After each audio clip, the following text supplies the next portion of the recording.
Hello friends, तो आपका राज coaching academy में स्वागत है। तो अभी हम देख रहे थे रियल नंबर, जिसमें हमने एनसीईआरटी की एक्सरसाइज 1.1 पहले हम देख चुके हैं।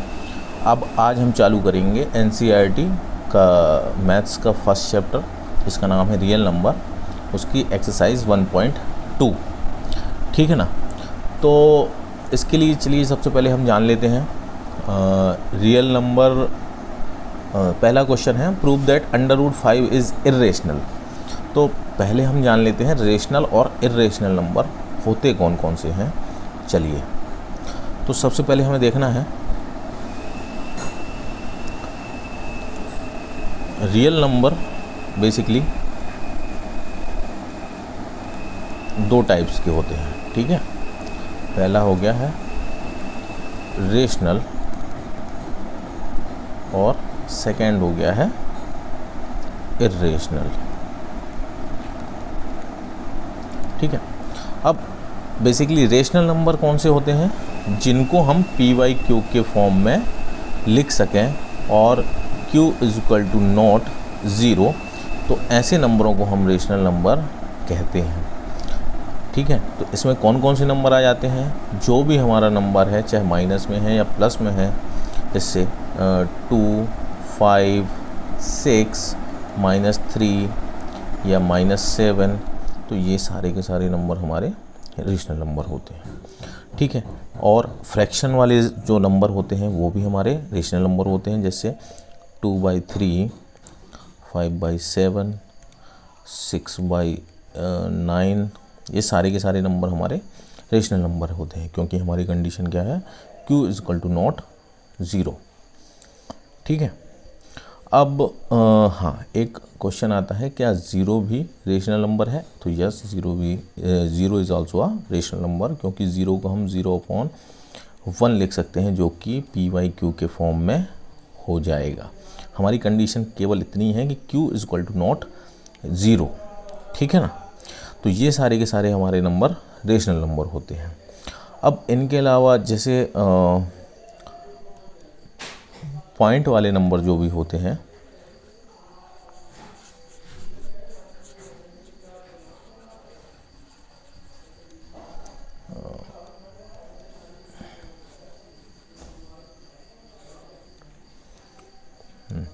जैसे कोई भी नंबर पॉइंट डेसिमल वाले नंबर में हमारी 3 टाइप्स होती हैं।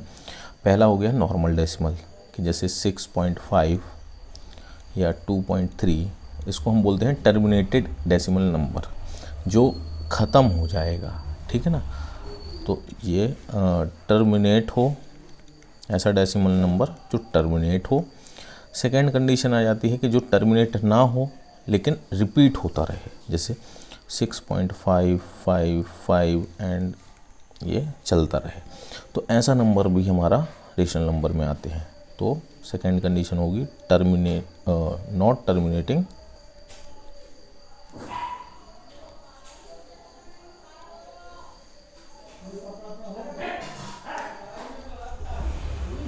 Non terminating but repeating,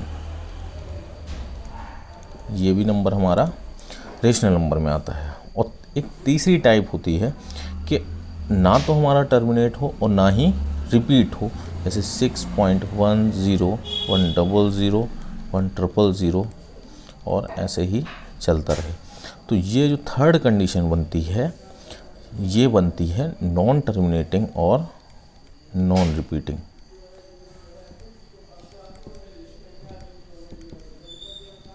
and non repeating की।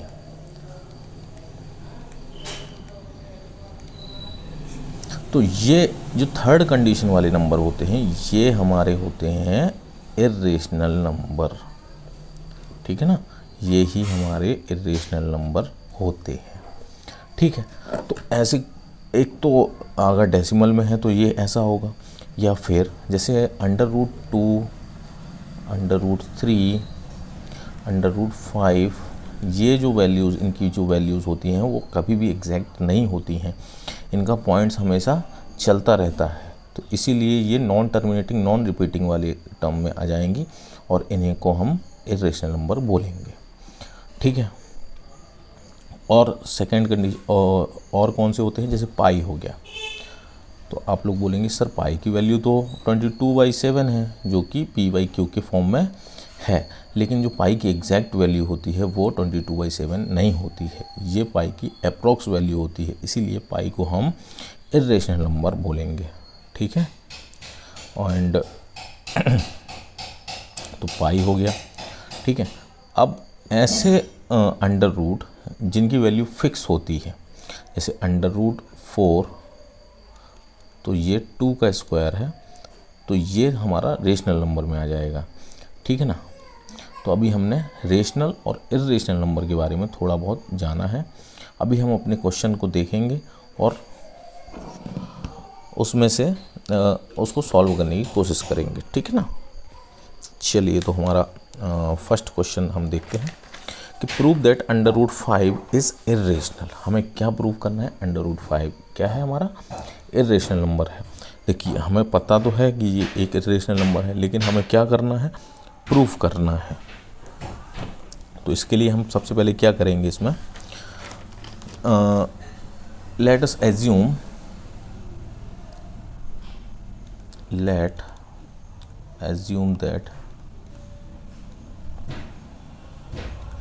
√5 इज़ रेशनल नंबर। √5 को हम एक रेशनल नंबर मानते हैं, और अगर रेशनल नंबर है तो वो p/q के फॉर्म में होगा। So √5 is equal to p/q and p and q are coprimes. p and q are coprimes. Coprime ऐसे नंबर जिनका कोई भी कॉमन फैक्टर ना हो। ठीक है, तो उनको हम को-प्राइम बोलते हैं। तो √5 is equal to p/q and p and q are coprimes. ठीक है, तो चलिए इसको हम सॉल्व करते हैं। तो q का मल्टीपल हो जाएगा √5 इज इक्वल टू p। अब क्या करेंगे, इसमें दोनों साइड स्क्वायर करेंगे, तो स्क्वायरिंग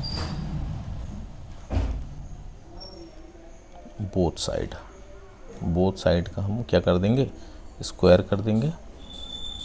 तो q √5 का square is equal to p²। ठीक है, तो यहाँ हो जाएगा q² into 5 is equal to p²।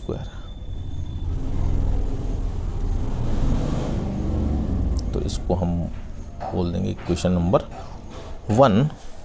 तो अब ये देखिए p² क्या आया है हमारा, 5 इंटू q²। तो हम यहाँ पे क्या बोल सकते हैं कि 5 हमारे p का एक फैक्टर है। सो हम क्या बोल सकते हैं, 5 is a factor of p²। तो जब p² का फैक्टर है तो p का भी होगा। So it is also factor of p। तो p का भी ये एक फैक्टर होगा। So suppose p is equal to 5r। ठीक है ना। p को हम किसके बराबर मान लेंगे, 5r के बराबर। क्यों, क्योंकि 5 हमारे p का एक फैक्टर है। तो p is equal to 5r की वैल्यू हम इक्वेशन नंबर 1 में पुट कर देंगे। तो put this in equation number 1। Equation number 1 में हम इसको पुट करते हैं। तो q² into 5 is equal to 5r का स्क्वायर। ठीक है ना। हमने p is equal to 5r माना है और यहाँ पे p² है तो 5r का भी स्क्वायर हो जाएगा। तो यहाँ पे चलिए हम स्क्वायर को सॉल्व करते हैं। तो q² into 5 is equal to 5 का स्क्वायर 25r²। तो यहाँ पे हमारा हो जाएगा q² is equal to 25/5r²। तो ये हो जाएगा 5r²। ठीक है ना। तो यहाँ पे ये आ गया हमारा एक minute,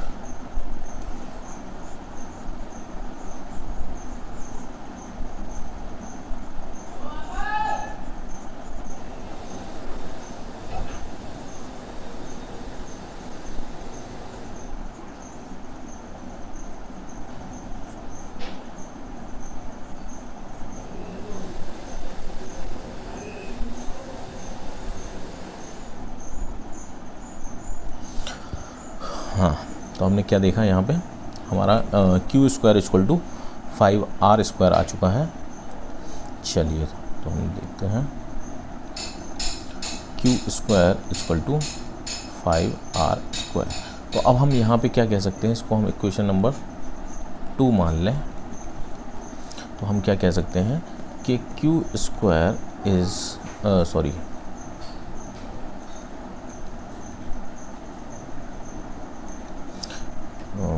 5 is a factor of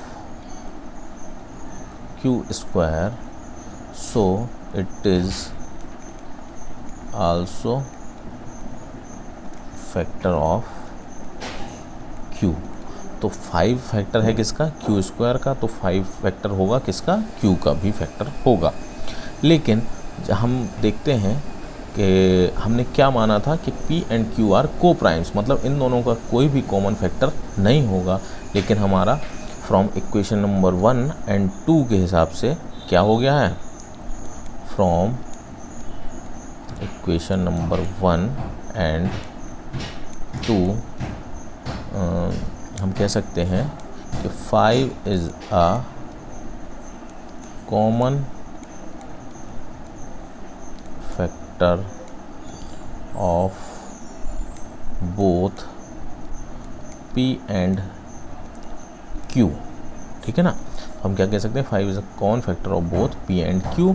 तो ये तो हमारे एजम्पशन के उल्टा है ना, ये हमारी एजम्पशन को क्या बोल रहा है, ये कॉन्ट्राडिक्ट कर रहा है। ठीक है ना, सो यहाँ पे हम लिख देंगे सो दिस कॉन्ट्राडिक्ट our assumption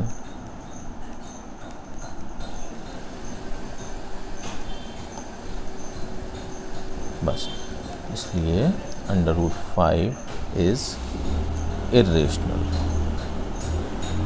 √5 क्या हो जाएगा, इर्रेशनल नंबर हो जाएगा। ठीक है ना।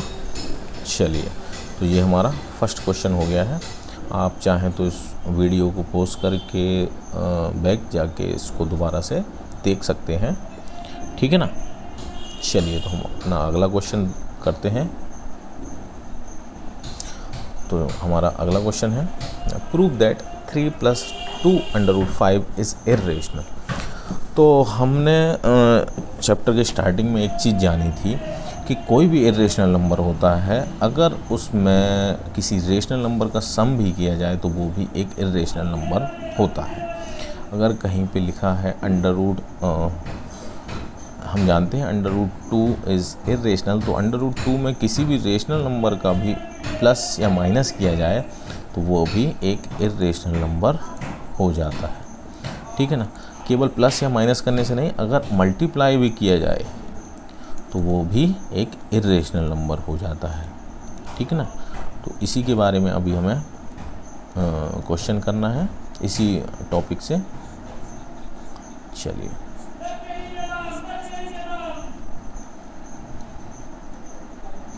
तो हमारा क्वेश्चन है, प्रूव दैट 3 + √2√5 इज़ इर्रेशनल। तो सेम इसमें भी हम क्या करेंगे, लेट अस assume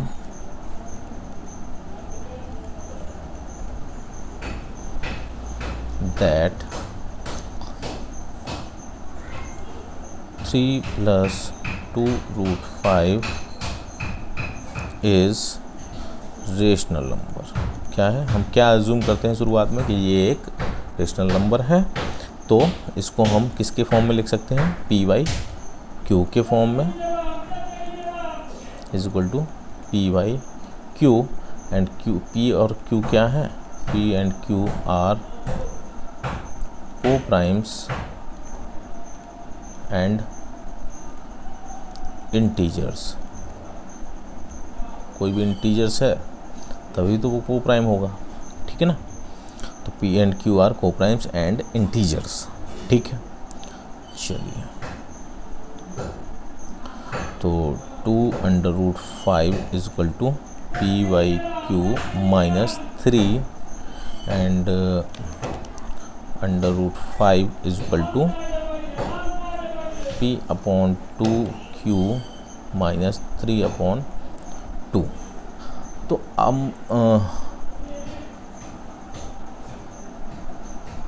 हम जानते हैं कि √5 हमारा क्या है, एक इर्रेशनल नंबर है। So we know that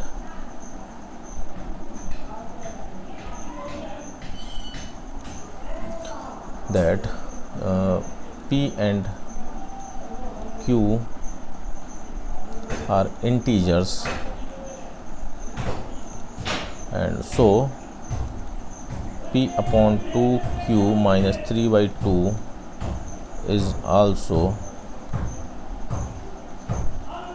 integer, है ना। लेकिन √5 इज इर्रेशनल नंबर। सो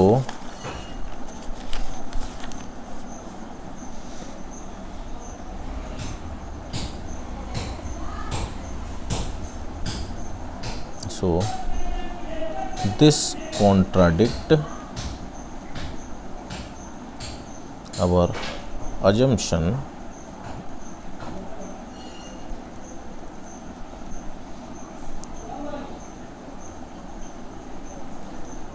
इसलिए 3 + 2√5 इज इर्रेशनल नंबर, ठीक है ना। तो हम क्या कह सकते हैं कि 3 + √5 क्या है, एक इर्रेशनल नंबर है। क्यों? क्योंकि ये हमारे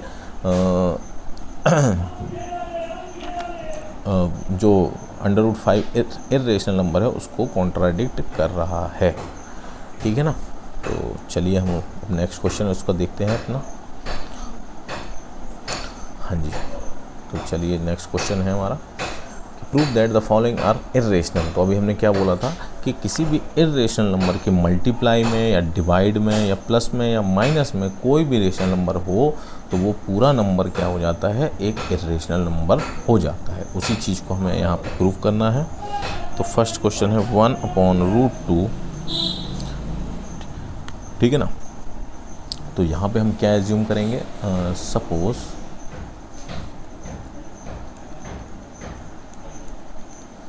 (1/√2) इज रेशनल नंबर,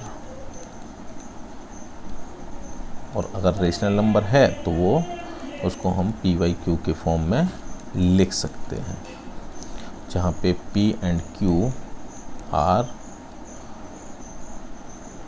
को प्राइम्स एंड इंटीजर्स, ठीक है ना। So Q is equal to √2 into P। आप यहाँ पे क्या करेंगे, स्क्वायरिंग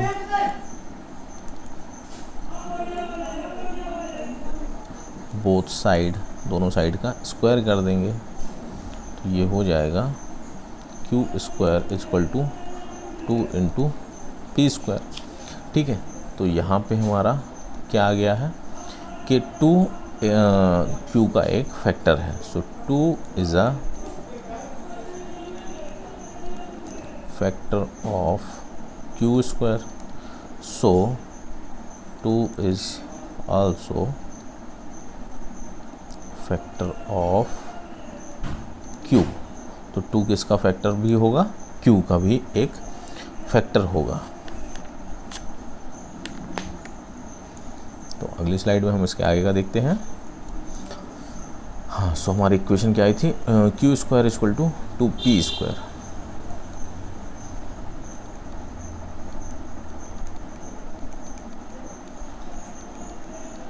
अब हम यहाँ पे दूसरी चीज़ एज्यूम करते हैं। तो एज्यूम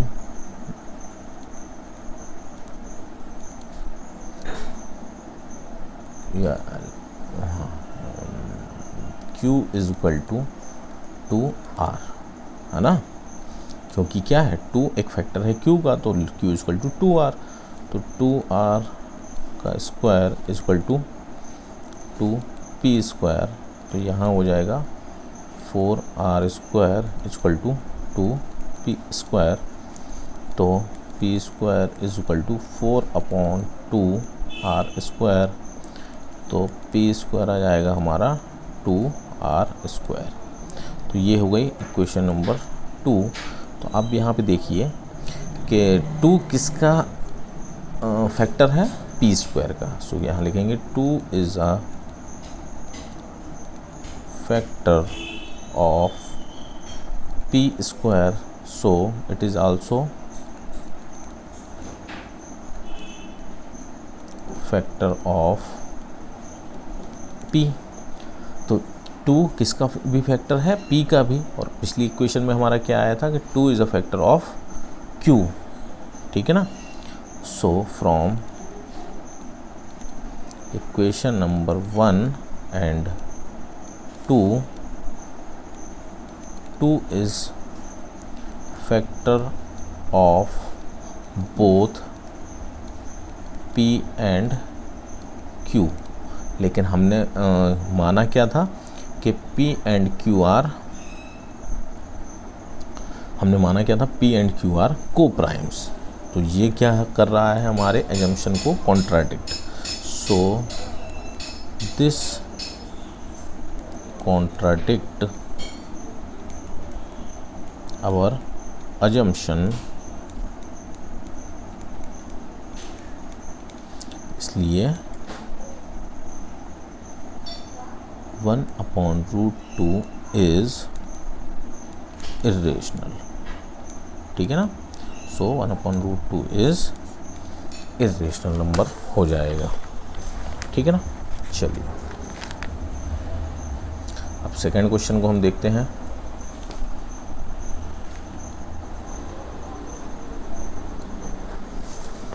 हाँ चलिए, सेकेंड क्वेश्चन है हमारा 7√5 इज़ इर्रेशनल। हमें ये चीज़ प्रूव करनी है, तो सेम प्रोसेस इसमें भी करेंगे हम कि सपोज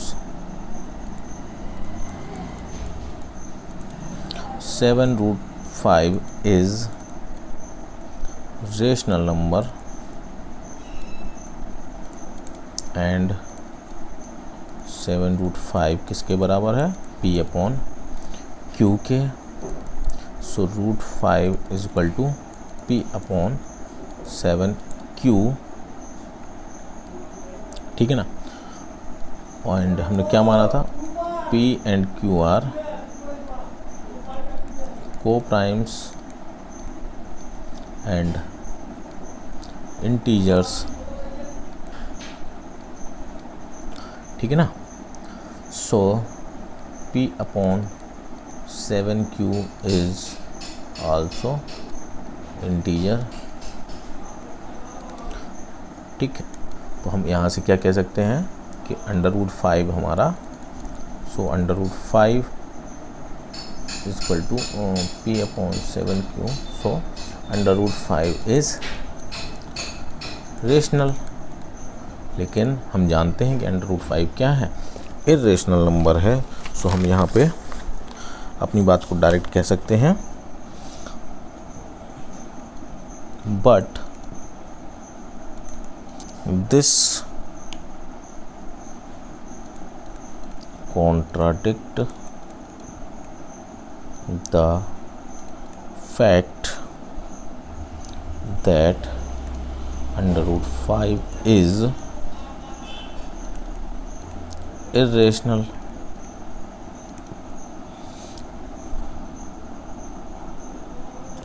और ये कॉन्ट्राडिक्ट क्यों क्रिएट हो रहा है, this contradict is arise because of our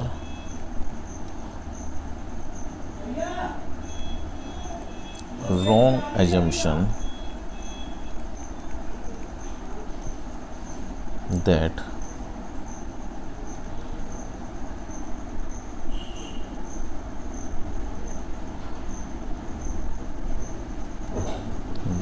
7√5 is rational, इसलिए 7√5 is irrational नंबर। ये सारे के सारे क्वेश्चन हमारे थोड़े से लिखने वाले हैं, इसलिए हमें इससे डरना नहीं है। जैसा जैसा मैंने लिखवाया है आप वैसा वैसा ही लिख लीजिए, तो कोई प्रॉब्लम नहीं रहेगी। तो चलिए इसी में हमारा लास्ट क्वेश्चन को हम देखते हैं क्या है। 6 + √2 इज़ इर्रेशनल। हमें क्या प्रूव करना है कि 6 + 2√2 क्या है, हमारा इर्रेशनल नंबर है। ठीक है, तो इसे प्रूव करने के लिए सेम वही प्रोसीजर कि let us assume let 6 + √2 is rational number, so 6 + √2 is equal to p/q and p and q are co-primes and integers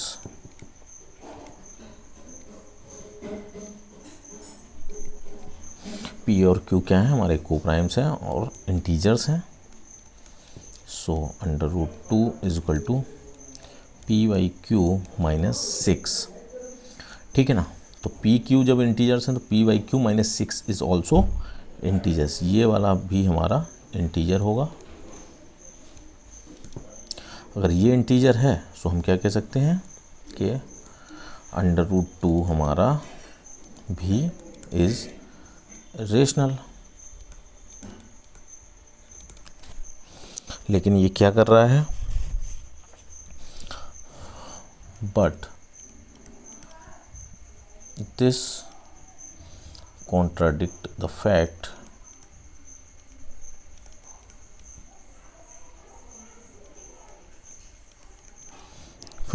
that √2 is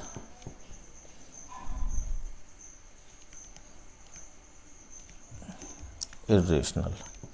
ये क्या कर रहा है, जो हमारा फैक्ट है कि √2 इर्रेशनल है उसको कॉन्ट्राडिक्ट कर रहा है। तो ये क्यों हुआ, this contradict is arise due to our wrong assumption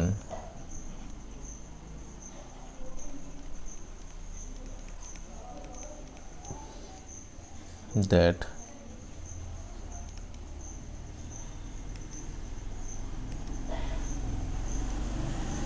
(6 + √2 is rational. हमारे गलत अजम्पशन के कारण ऐसा हुआ है। सो इसलिए 6 + √2 इज इर्रेशनल। सो हम क्या कह सकते हैं, 6 + √2 इज इर्रेशनल नंबर है।